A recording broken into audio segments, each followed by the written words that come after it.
नमस्कार दर्शकों, खबरों की खबर कार्यक्रम में आप सभी का एक बार फिर से स्वागत है। इस बार हम ऐसे मुद्दों पर चर्चा करेंगे जो वर्तमान समय में विश्व के विभिन्न क्षेत्रों में चल रहे युद्ध को खत्म करने तथा विश्व शांति को स्थापित करने में सहायता करेगा। साथ ही हम इस्लाम धर्म में फैली अनेक अंधविश्वास और पाखंडवाद से भरी कल्पित कथाओं और धारणाओं से पर्दा हटाकर इस्लाम धर्म की कई गुत्थियों को सुलझाएंगे।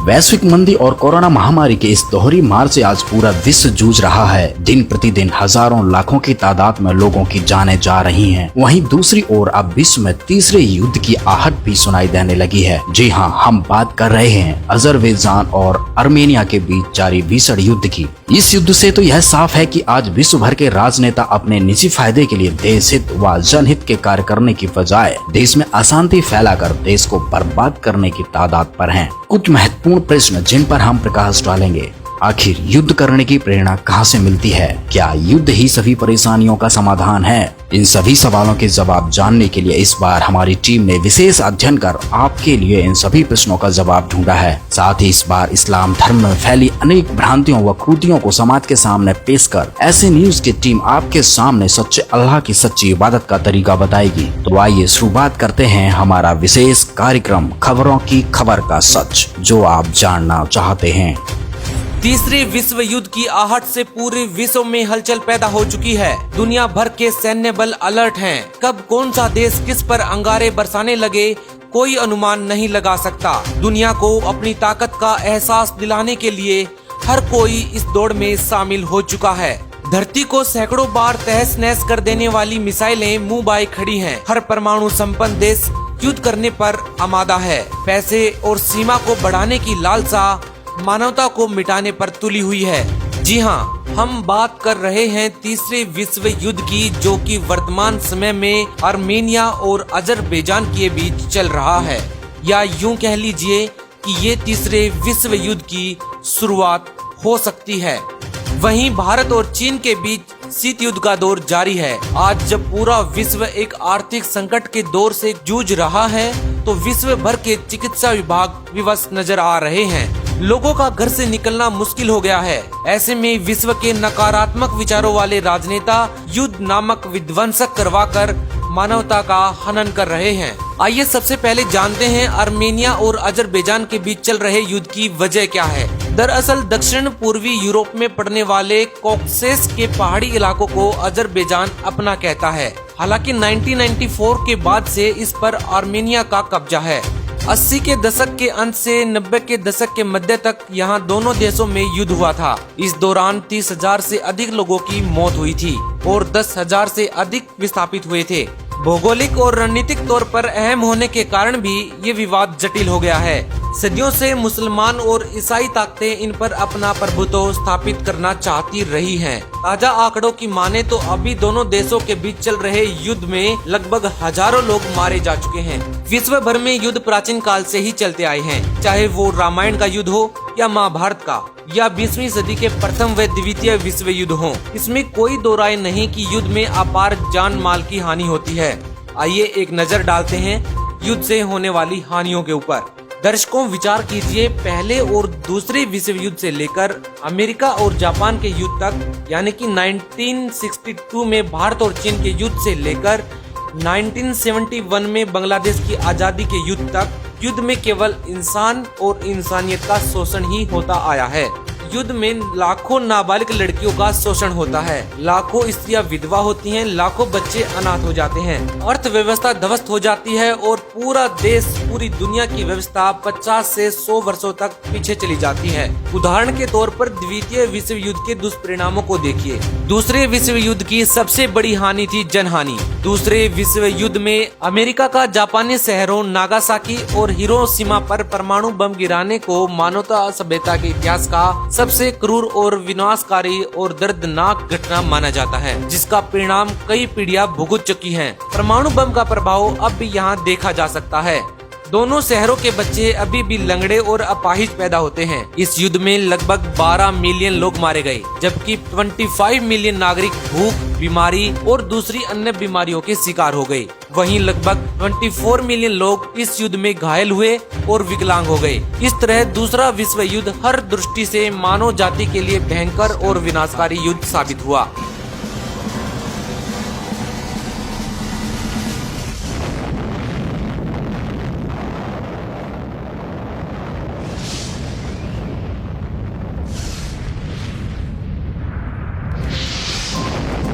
फिर आखिर युद्ध होते ही क्यों हैं?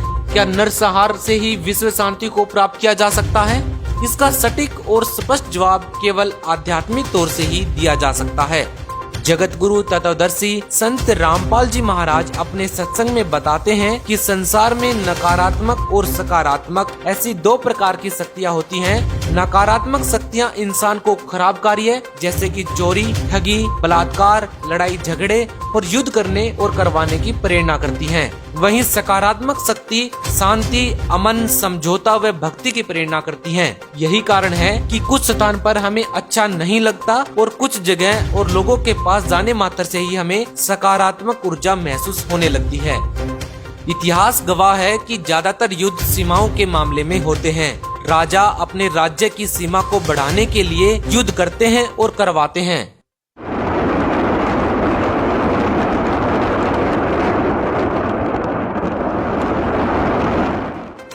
महाभारत के युद्ध में तो राज्य को लेकर एक ही परिवार के सदस्य आपस में कटकर मर गए और अभी वर्तमान समय में भी भारत और पाकिस्तान व भारत और चीन के बीच सीमा विवाद चल रहा है। आखिर जमीन पर कब्जा करने या फिर ये कहें कि जमीन हड़पने के लिए सैकड़ों लोगों का रक्त बहाना कहां तक जायज है?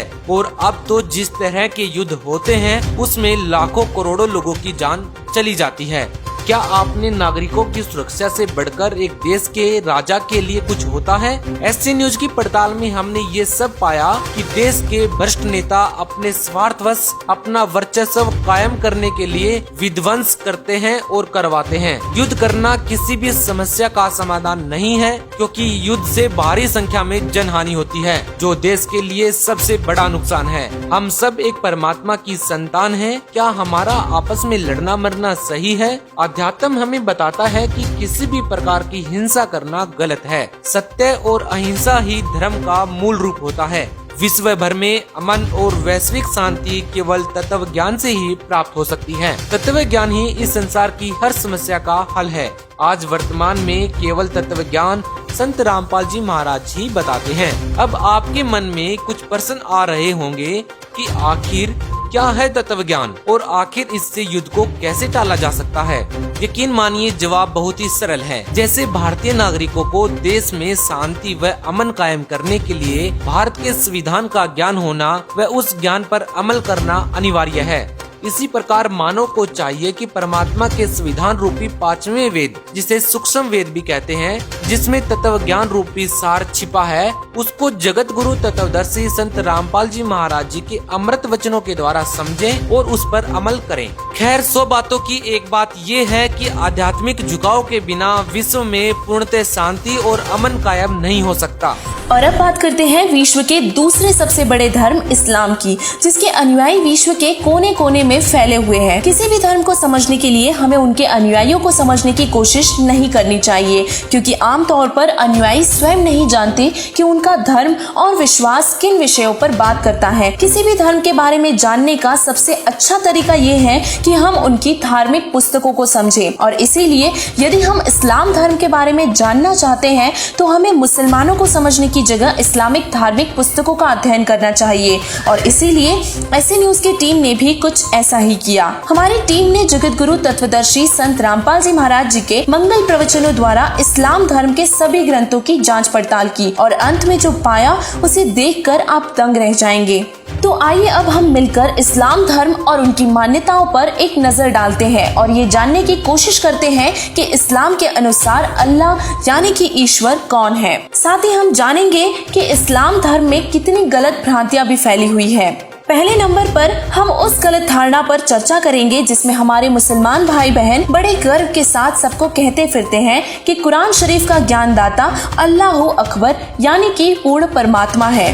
मुसलमान धर्म के लोग ला इलाहा इल्लल्लाह का उच्चारण करते हुए अल्लाह का स्मरण करते हैं, जिसका अर्थ है कि एक अल्लाह के सिवा और कोई देवता नहीं। वे ये भी कहते हैं कि अल्लाह अकबर का अर्थ है ईश्वर बड़ा है। मुस्लिम भाइयों ने कुरान शरीफ को ठीक से समझे बिना ही यह निष्कर्ष निकाल लिया कि कुरान शरीफ का ज्ञान देने वाला अल्लाह है, जबकि कुरान शरीफ में स्पष्ट है कि कुरान का ज्ञानदाता शैतान है, जिसे इस्लाम धर्म में जबरीली देवता कहा जाता है। कुरान का ज्ञानदाता कुरान में तत्व ज्ञान की जानकारी किसी बाखबर इल्म वाले से पूछने को कह रहा है। बाखबर का अर्थ है एक तत्वदर्शी संत, यानी कि असली ज्ञान से युक्त संत जिसके पास पूर्ण ज्ञान हो। ऐसा ज्ञान पूरे विश्व में केवल बाखबर संत रामपाल जी महाराज जी के पास ही है।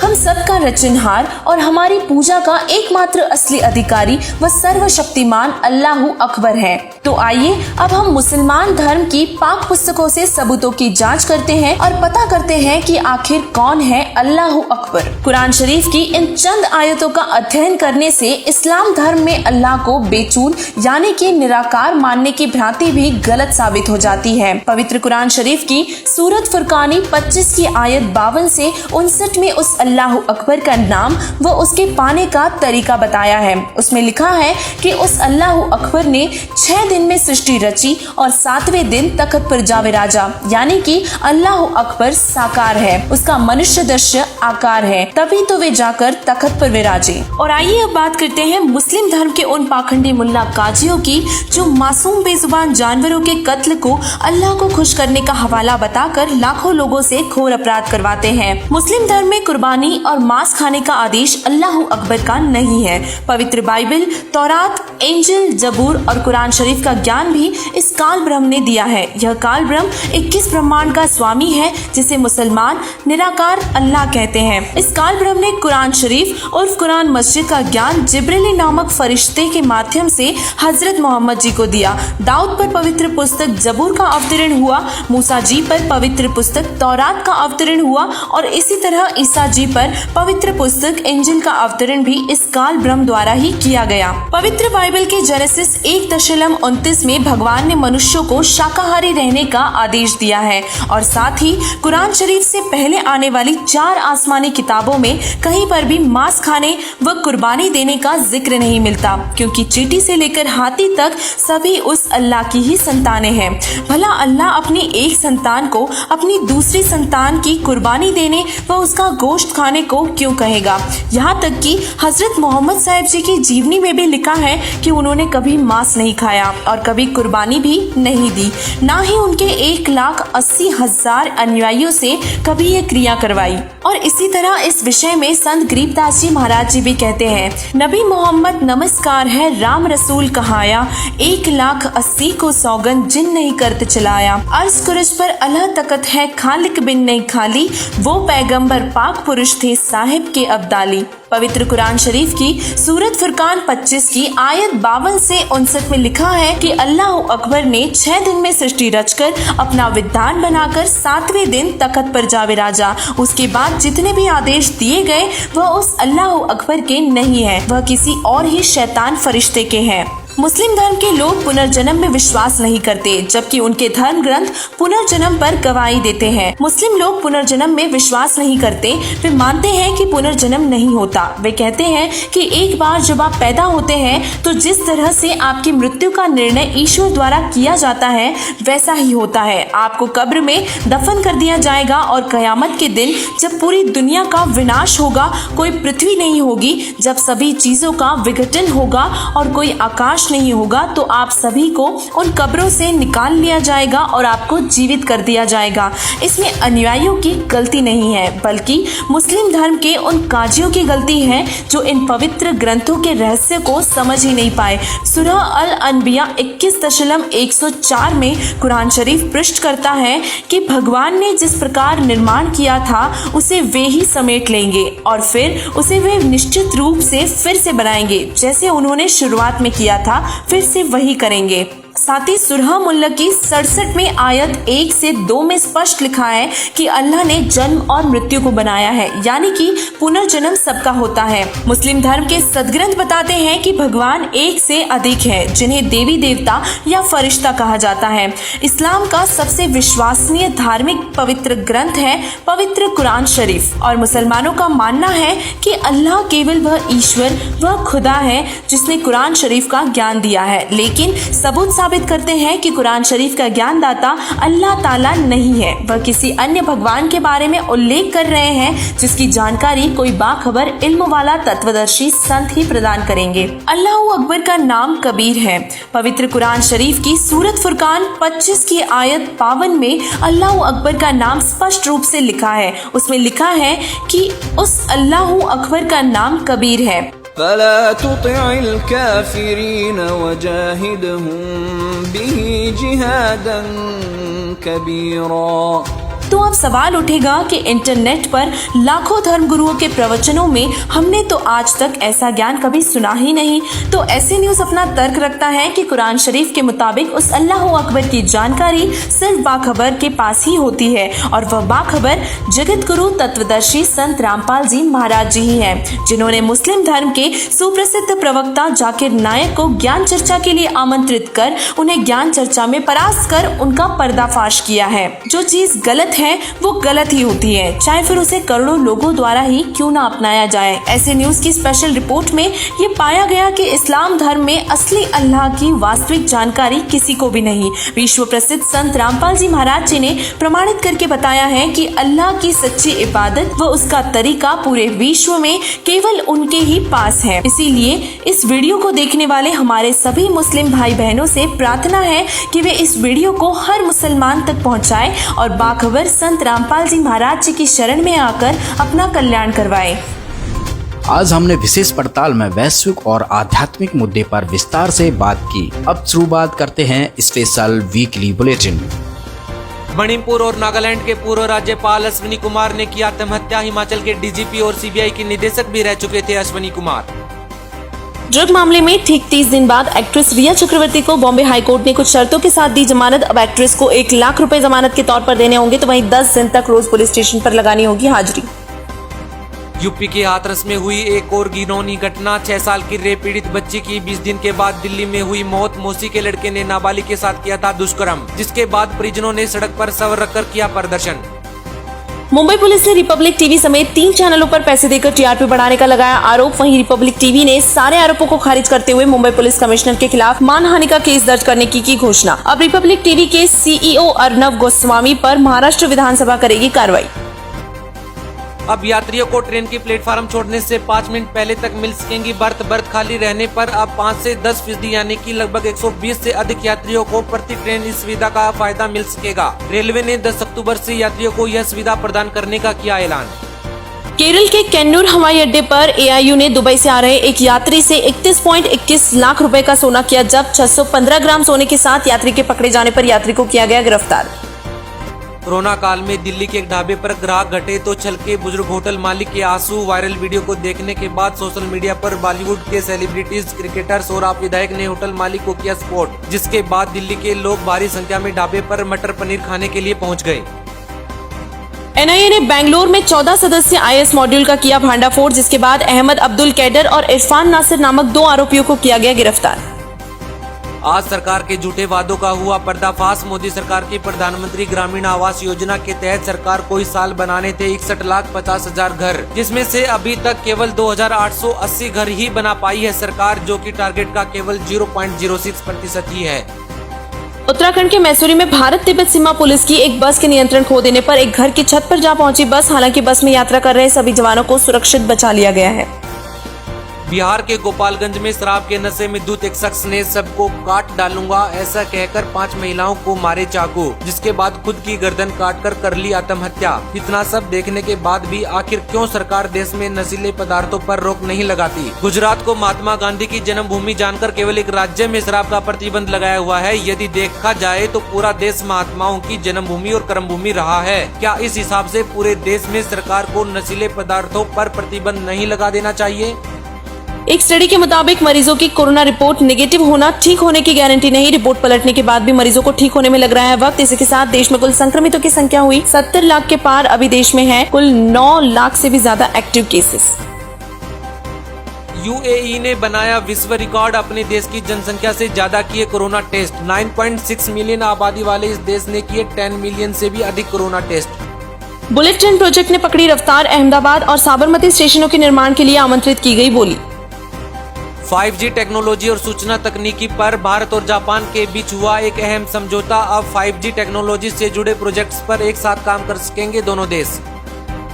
केंद्रीय मंत्री रामविलास पासवान का हुआ निधन। बेटे चिराग पासवान ने ट्वीट कर दी जानकारी। मंत्री के निधन पर पीएम मोदी ने कहा, आज हमने एक मजबूत सहयोगी को खो दिया। आज की खबरों की खबर में बस इतना ही। अब अगले रविवार नए मुद्दे के साथ मिलेंगे। आप बने रहिए ऐसे न्यूज के साथ, सच जो आप जानना चाहते हैं। धन्यवाद।